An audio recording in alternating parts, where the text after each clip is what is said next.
What's up, Taiwan? I'm Eric Gao. Thanks for joining us for the news. Ferry services to some of Taiwan's outlying islands and several domestic flights have been suspended as a new tropical storm approaches. Tropical storm Danas formed early Saturday morning. The storm is set to pass through the Taiwan Strait Sunday and Monday before hitting eastern China. The Central Weather Administration here has issued a sea warning for the storm and says that it could strengthen into a typhoon. Days before Nintendo's highly anticipated new console is set to be released here in Taiwan, crowds of fans were given a sneak peek. At a preview event in Taipei, they could test out the new hardware and some new games. Cadence Caranto was there to check it out. Here in Taipei, some lucky people are getting to experience Nintendo's new Switch 2 console, which launches in Taiwan in just a few days on July 10th. People here were chosen through a lottery and can choose which games they'd like to try with the new console. Preview events have been held around the world over the past few months for this highly anticipated follow-up to Nintendo's Switch console, which was released in many other areas of the world a month ago and quickly became the fastest-selling game console in the company's history. It has a larger screen and a faster processor than the original Switch, as well as redesigned controllers that can be used as a mouse and other new features. Gaming is very popular in Taiwan, with its gaming market worth billions. But a 2024 survey found gamers here much prefer mobile gaming rather than using a console, a growing trend worldwide. But still, many people here are big Switch fans and liked experiencing the new features, even if they might take some getting used to. 屏幕很大，跟之前那个比起来，握起来也比较，感觉起来好像比较轻了，材质好多了，哎呀。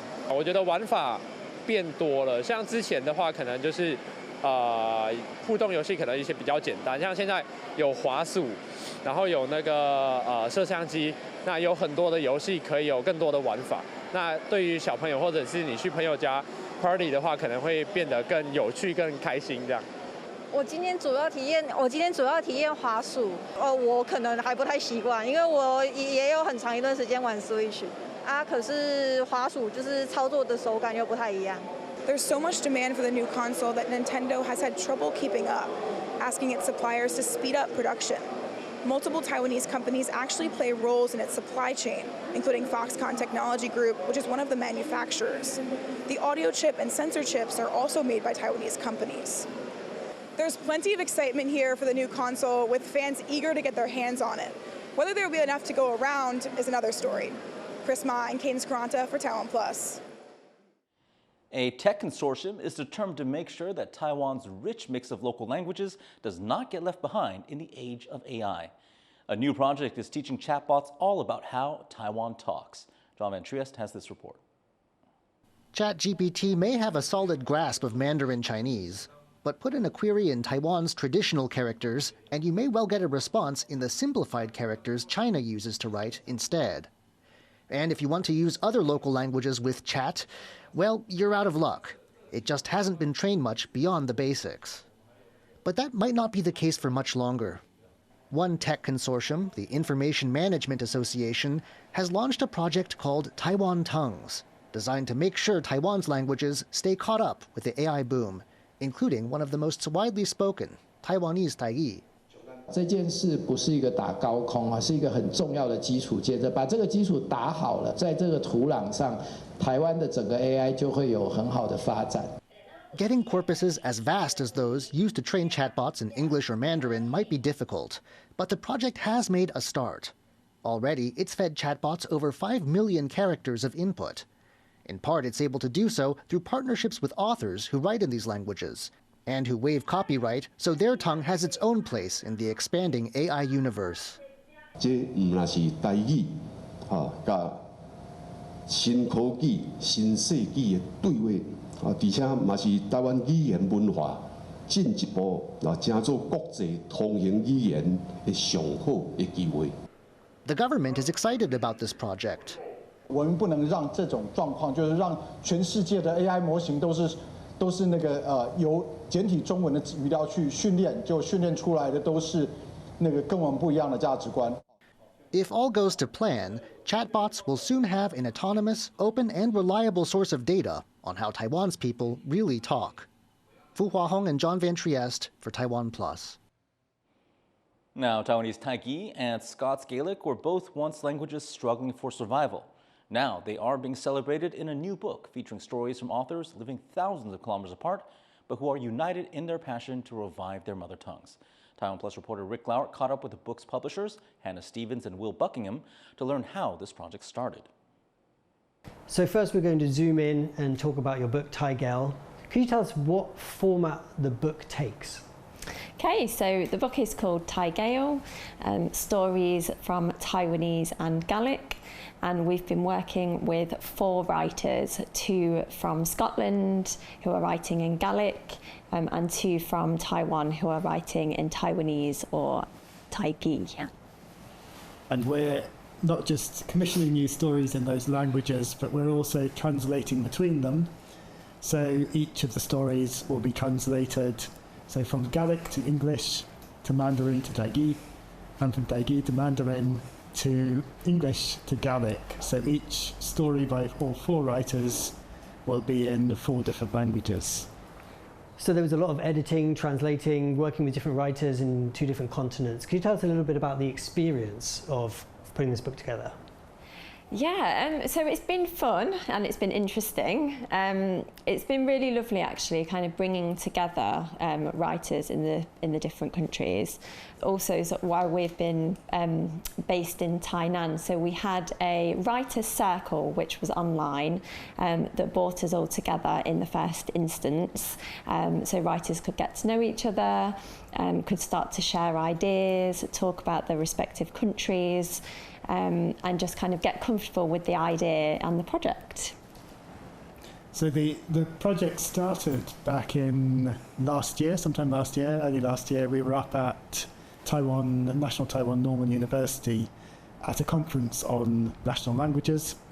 And as new immigrants to both Scotland and Taiwan, we were interested by language diversity. So we were at this conference and there were people talking about the marginalised languages of the UK, the marginalised languages of Taiwan, and we thought, wouldn't it be fun to do a project that brought these 2 parallel experiences together?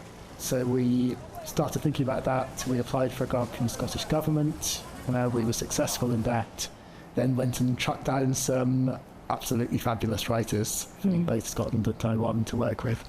And what did you find whilst you were working together with these different writers and working in often marginalised languages? I think all languages have almost infinite possibilities for expression. And that goes for English, for Mandarin, for Taigi, for Gaelic, and for all other languages as well. When we asked the writers to write these new stories, we got together and we talked about these common experiences, but we gave them quite a lot of freedom to write the kind of stories they wanted to write. What was interesting in the translation process was how many echoes there were between the various stories. For example, off the top of my head, one thing that cropped up several times was grandmothers. And here in Tainan, if people are learning Taigi, why are you learning Taigi? Well, to speak to your agong ama, to speak to your grandparents because of that generational split. And also one of our Gaelic stories has this focus on that kind of generational transmission as well. So there are quite a lot of lovely echoes between the stories which came out through the translation process, which is quite collaborative. I think for me as well, it was really interesting, actually. So as a translator, I think people have to be very meticulous, have to be very precise, very careful. But also what really struck me was that people have to be really creative and imaginative as well, especially if there's not a direct phrase or a direct word. And so that kind of imagination and creativity really struck me and was just really lovely as well. And we had a lot of fun with that process of the translation. So, for example, in one of the stories, there's a banyan tree outside the temple, but in the Taiwanese it just says a tree outside the temple, and every Taiwanese writer will know that's a banyan tree. But we got it into English, and then we were thinking, what's an English-speaking reader going to imagine? Will they imagine an oak tree? If it's an oak tree, that doesn't work. So some of the stories we've added in context to sort of carry over something of the cultural flavour as well. And so that process has been really fascinating. That was Hannah Stevens and Will Buckingham from Wind and Bones Books, publishers of Taigi. For the full interview, watch Zoom In Zoom Out on TaiwanPlus.com. Young people along Taiwan's northeast coast are embracing hip-hop culture, but making it their own in a region with its own deep traditions.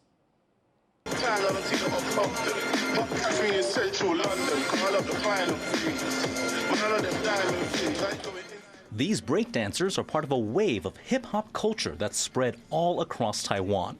But these aren't your typical b-boys. They're part of a separate movement that doesn't just follow American styles. Rather, it pushes them in a strongly local direction.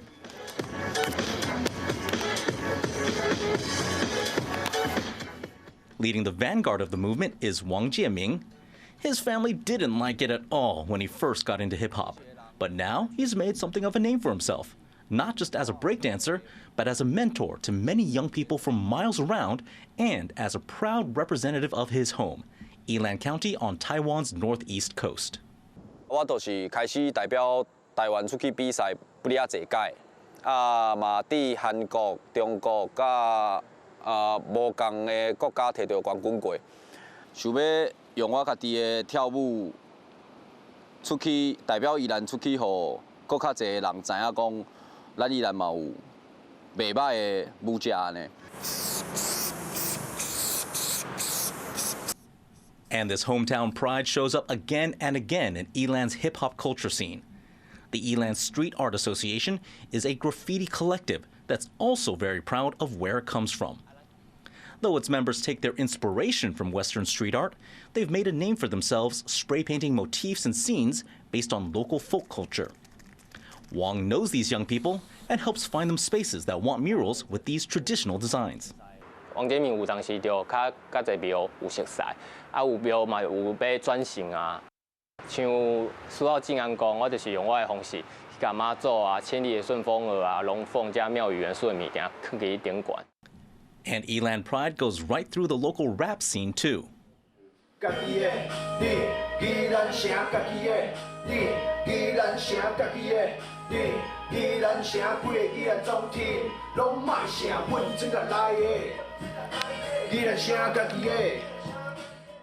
Drawing inspiration from local temple culture and its music, rap crew Cocky Boys represents Yilan County in one of its own languages. In their hands, the once marginalized Taiwanese Taigi becomes an elegant vehicle for songs about home, belonging, and rootedness.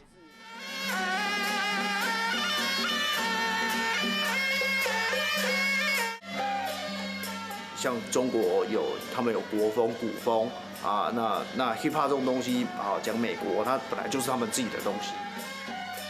但是台湾好像还没有真的说，有完全属于自己的嘻哈。你就思考是不是，如果跟北管结合，会不会创造出台湾自己的音乐？ This crew thinks it's found the answer. Yes. Yes, they can. It may not have a local origin, but in Yilan County, U.S. street culture has taken on a new guise, with young people from around the region adapting and reshaping foreign elements into something deeply rooted in the local landscape. Ryan Wu, John Van Trieste, and Eric Gao for TaiwanPlus. And thank you for watching What's Up Taiwan. You can visit the TaiwanPlus website or follow our social media for more stories from Taiwan and around the world. Finally, let's take a look at this year's Taiwan International Balloon Festival being held in Taidong. Unfortunately, events through Sunday have been postponed because of the oncoming storm. I'm Eric Gao. Take care. Enjoy the rest of your weekend.